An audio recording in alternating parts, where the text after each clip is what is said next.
Hey guys, what's going on? It's Mark with Spiguyver Backpacking.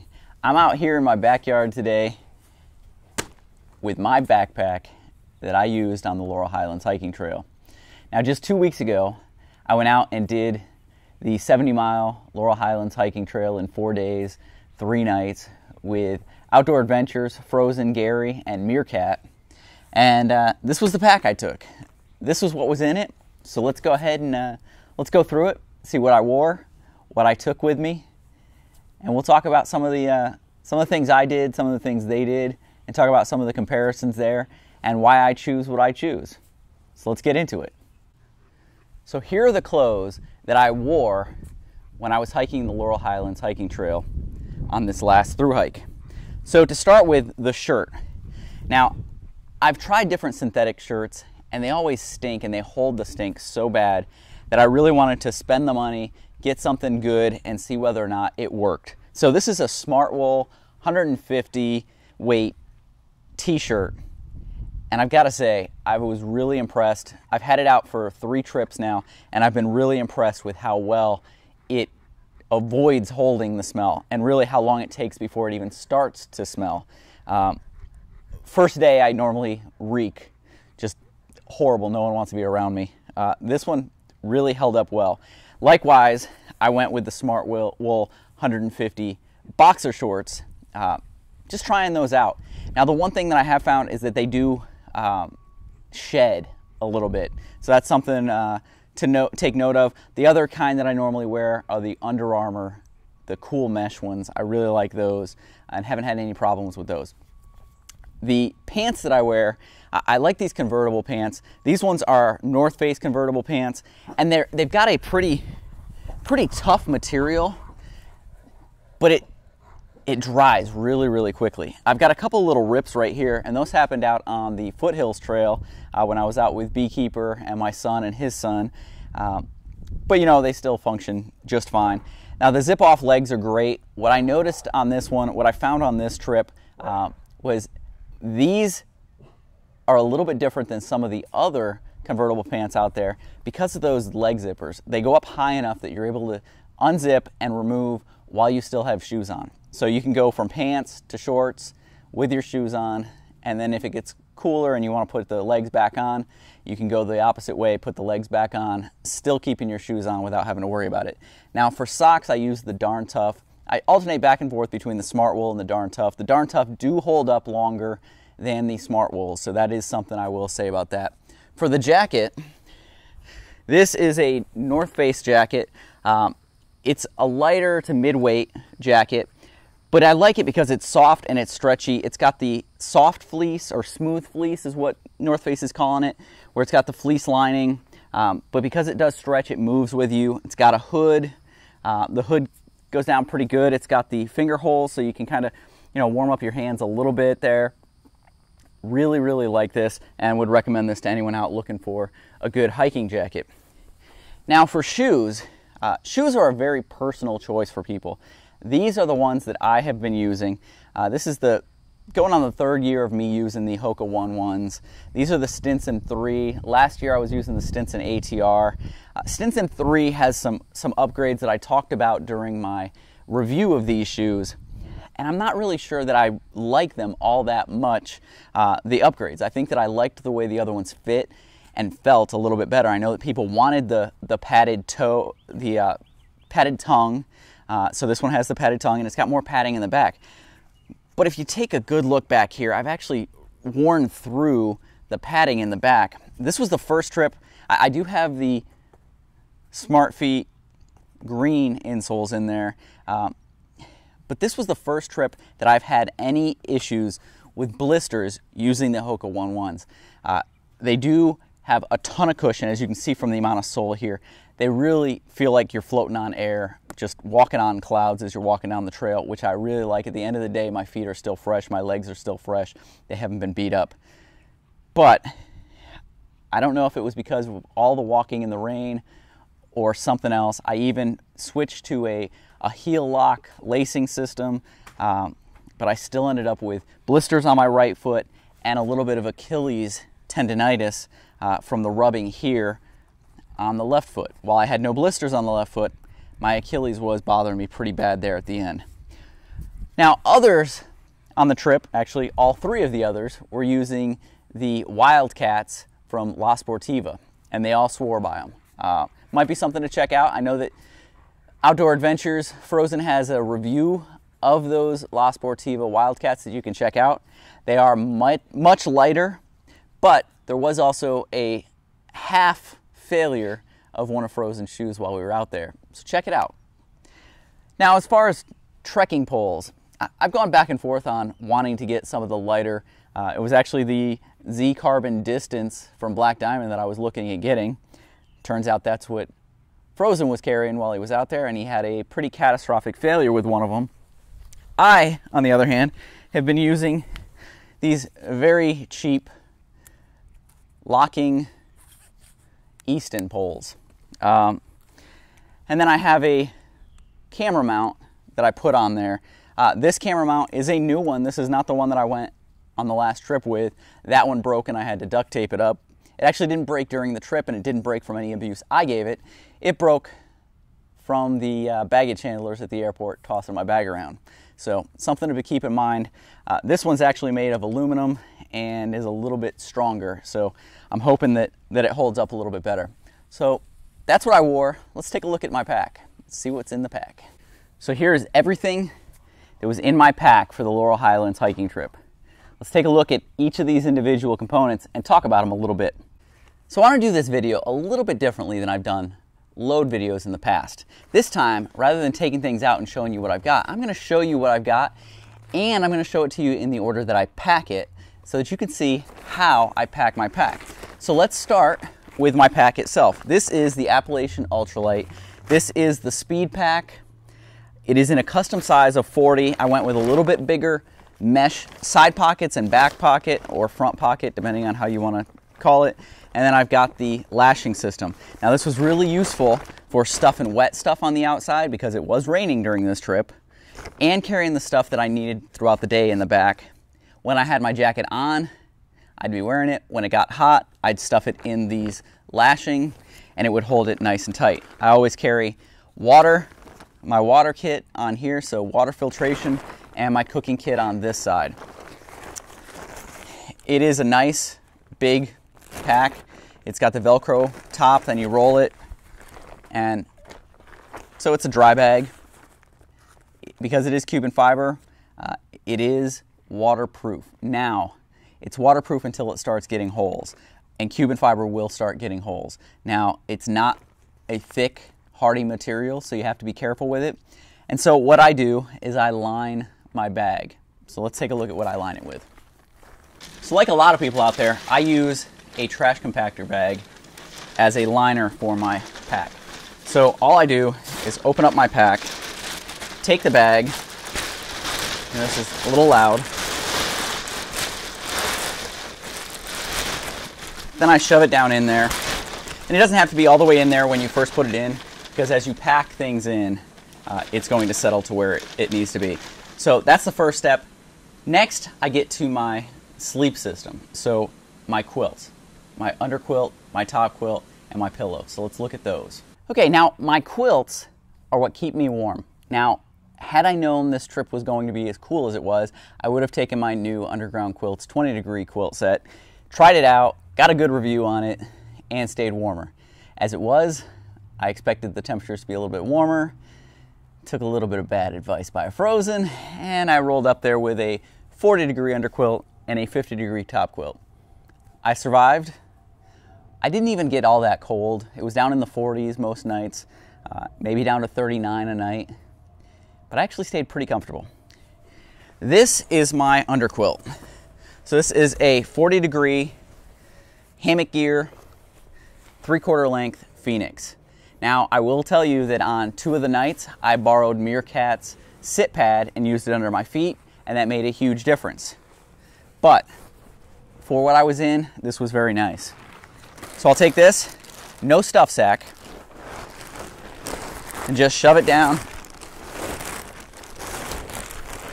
to the bottom of the bag inside of the trash compactor bag.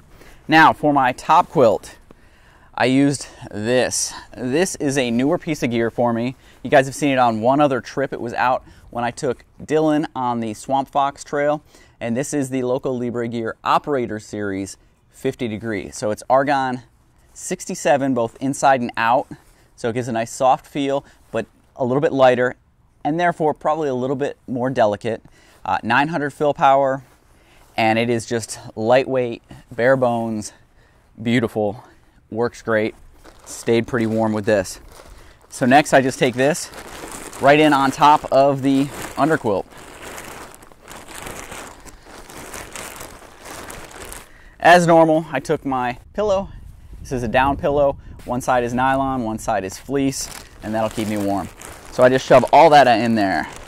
Shove it down, compress it a little bit down into the bottom, and get ready for the next piece, which is my hammock. And it is not the hammock that I'm sitting in. This is one of my lounging hammocks. My youngest son's lounging hammock, the Ciroc.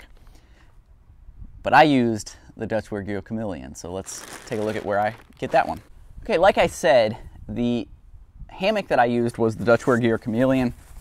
I used it with the bug net on this one. It is convertible, can go with the bug net, could go with the top cover, could go with nothing, just open.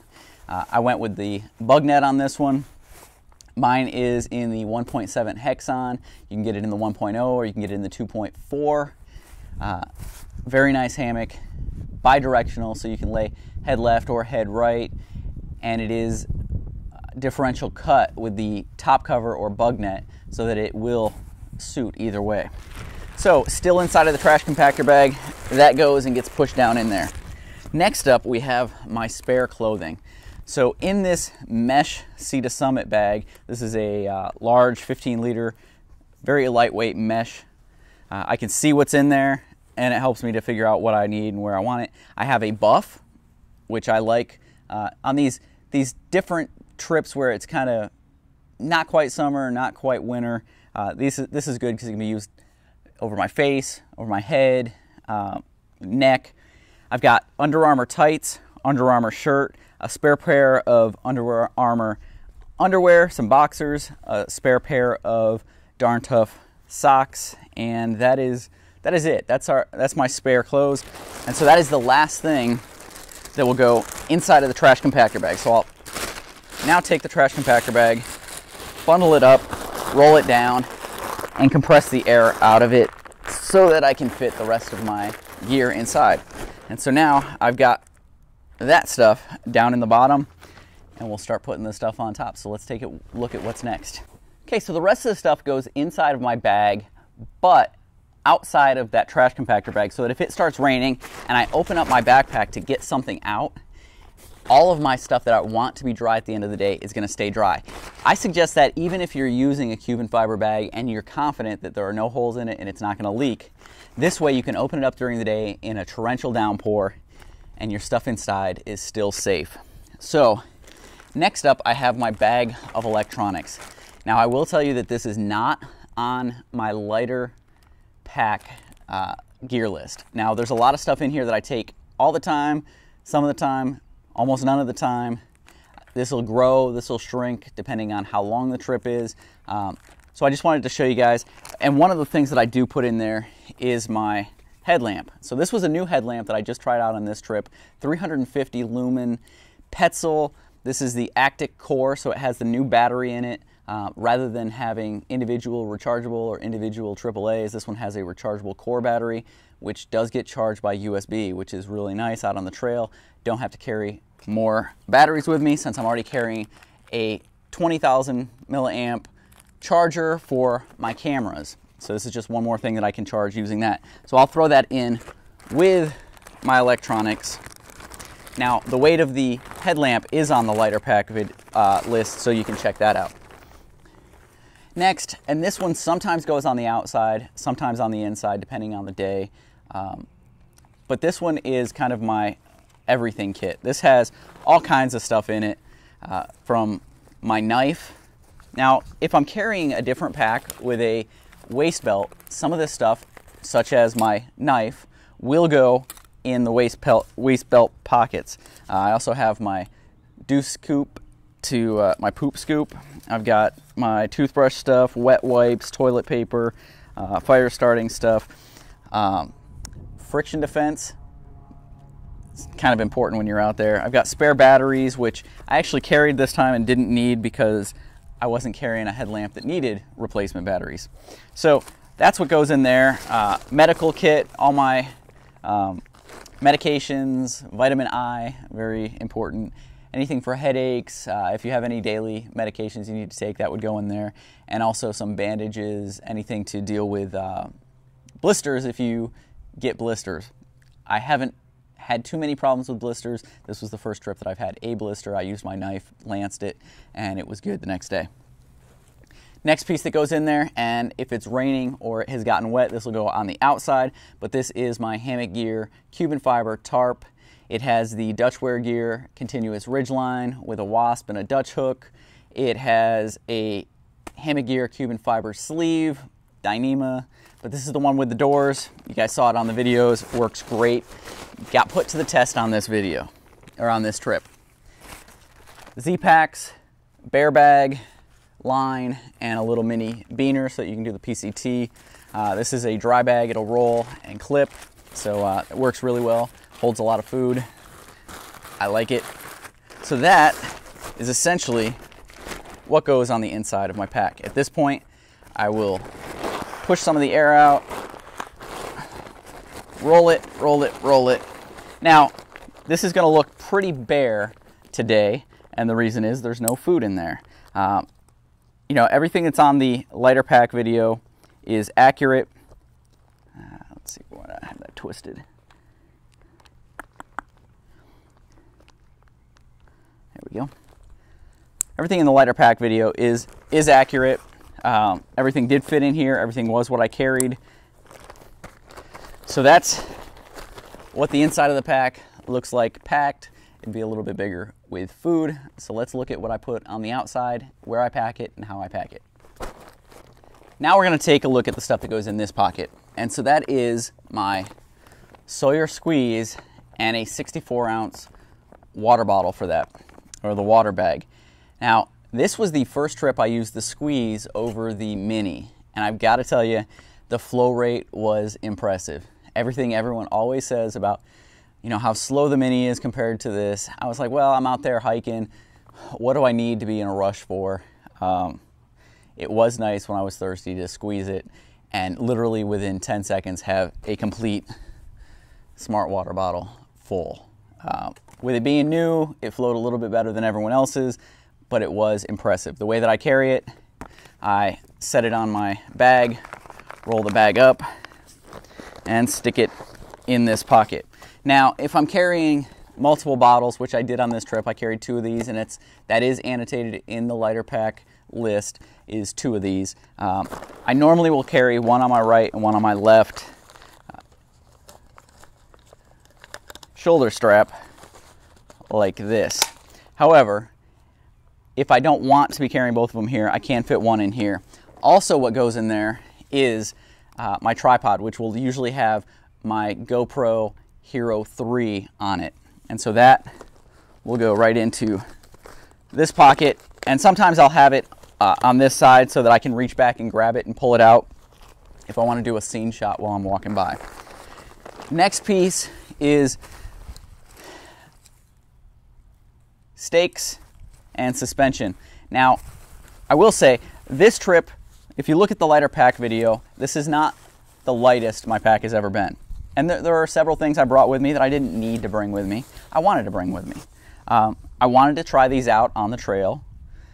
I haven't taken these on a trip with me yet, and this was probably the only trip that they will go on with me. It'll be more of a car camping or weekend group type thing.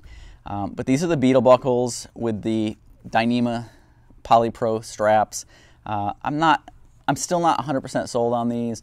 I really love my Kevlar and mule tape. I think they're infinitely more adjustable, easier, and literally half the weight, like down to the gram, half the weight of these. So just something to consider if you're looking at something lightweight. So then I take these, roll them up. You can see I've already ripped this bag by pushing the stakes through. And then I will push this down to the bottom of my outside pocket. So let's grab the rest of the stuff that goes in there. Take a look. All right, so Next piece that I put in there, this is a 3 foot by 3 foot Tyvek piece, bought it off of Dutch Wear Gear, real cheap. That just slides in there like that. Next, I have my flip-flops. They go with me on pretty much every trip. They're beat up. They have no soles left, and so they slip all over the place, and they're probably more danger while I'm out there at camp than they're worth. But I really like slipping out of my shoes and into some flip-flops at the end of the day. Although, hopefully soon, I will be testing some new camp-type shoes. So these will slide right in there as well. I have my Reflectix pot cozy that Beekeeper made for me. It's got a Velcro closure, fits a gallon-sized Ziploc bag in there really well, and then I have my Gossamer Gear bamboo spoon. Now people ask me why I like this spoon over the others, and for me it is a mouthfeel thing. I do not like those metal spoons in my mouth. I don't know what it is about them, I just don't like it.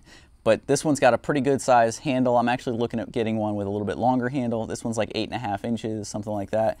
But it scoops down into those, you know, you can grab it by the end here and really reach down into those gallon Ziploc bags. So I throw that in there, slide this behind, and it just fits right down in there. Last thing that goes in the outside of the pack on normal days is my rain jacket. So this rain jacket has gotten a lot of questions. What is it? Do I like it? It is an anti-gravity gear sil nylon rain jacket. It's got cinches for the hood.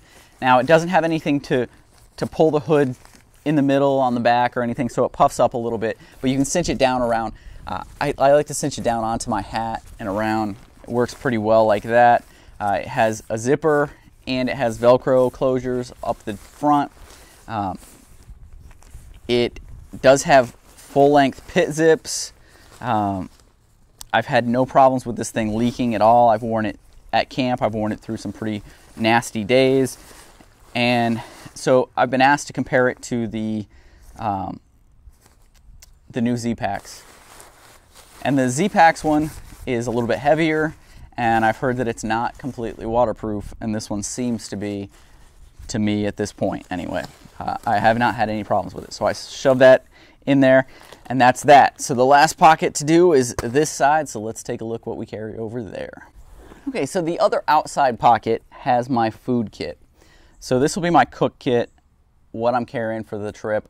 On this trip, I carried, I took an Easy Mac, just a little kid's Easy Mac thing, pulled the top off, threw it into a Ziploc bag, took it for a meal while I was out there, just a snack, used it at one of the lunches.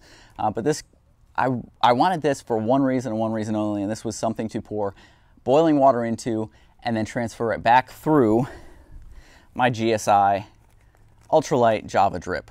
So I would boil the water in my Foster's pot, which I have here. The lid just went flying, but all right. Here's my Foster's pot. So I'll boil it up, throw it in here, put this onto this one, pour it through, and have my coffee in the morning. A little bit more work than instant, but for that little bit of work, you get a much, much better cup of coffee. So you've seen these two. Spiguyver stove with about, this one's between a 1/4 and a 3/8 inch lip. With this pot, I actually should have gone with closer to the 1/2 inch because I have these in different heights.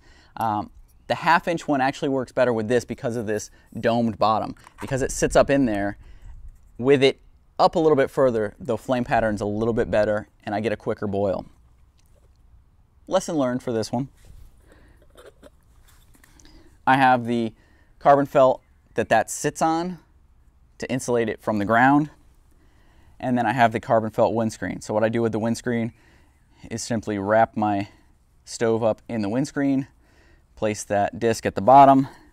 It all sits down inside of my pot. Mini Bic lighter goes inside of that. Lid goes on. This will nest down inside of here. It only goes about 2/3 of the way down, but that's okay. Then the GSI Java drip sits on top. Take the rubber band, and voila, I've got that. Fits very nicely in these oversized side pockets. 8-ounce fuel bottle. I had this one full, came back with about 3/4 of an ounce, so I did pretty well on estimating the amount of fuel I took with me on this one. Now, if I was to do more of the lunch cooking like Frozen, Meerkat, and Gary like to do, I probably would have wanted this one plus my 4-ounce or gone with a 12-ounce. You know, I've used water bottles, like the smaller 12-ounce water bottles, as my fuel containers before. Just make sure you put X's or whatever all over them so that you don't accidentally pick it up and drink out of it, and someone sitting around camp doesn't grab it off a table and drink out of it.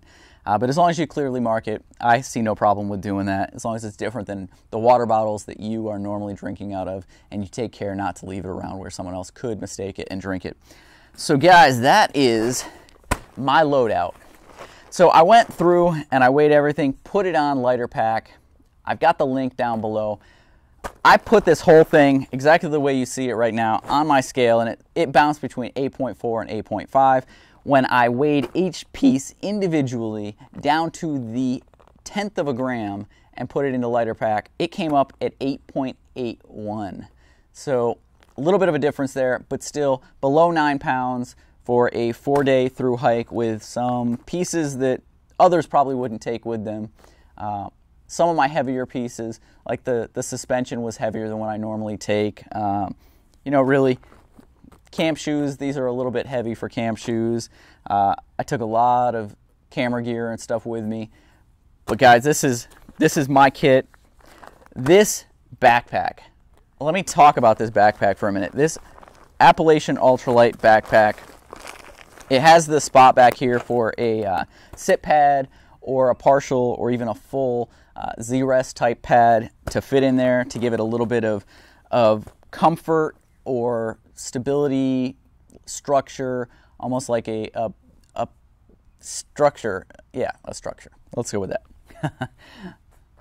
Almost like a frame for the pack that will help distribute the load when you're carrying anything over 20 pounds. Because we were definitely under 20 pounds on this one, I didn't bother. However, had I taken it with me, I could have used it for a foot pad, and I wouldn't have had to use one that Meerkat lent me. So that's a cool feature. But I've got to say, this Cuban fiber slides on your back, and I don't mean that in a bad way. It isn't like it gets on there and it's flopping all over the place.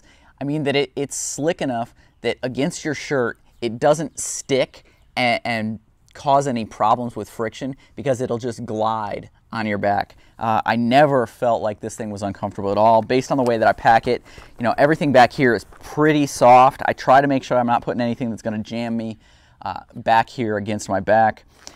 It does only have the 1-inch strap for a waist belt. There were times I was thinking that was going to be bad. It did, because I am carrying a little bit more weight than I want to right now. It did roll over a little bit, so it was only about a 1/2 inch in some areas. But really, because it was such a light load, these shoulder pads feel really good. It carried really well. I was super impressed with it all week long. It was not one of the things I was concerned with, I'll say that. It was probably one of the better pieces. So guys, this is what I carried. You can do it. You can get down lighter than this, but this is what I carried. I appreciate you guys checking in with me. Keep coming back. Let me know what you guys like, what you dislike about what we're doing here. I've gotten comments that I'm trying to incorporate every time I do one of these to make it better for you guys. I hope you guys appreciate that. I hope you guys recognize that and see that. If there's anything else that I'm missing, let me know. Thanks, guys. I appreciate it. You guys get out there, get on the trail, do it. I'll see you down the trail. Thanks.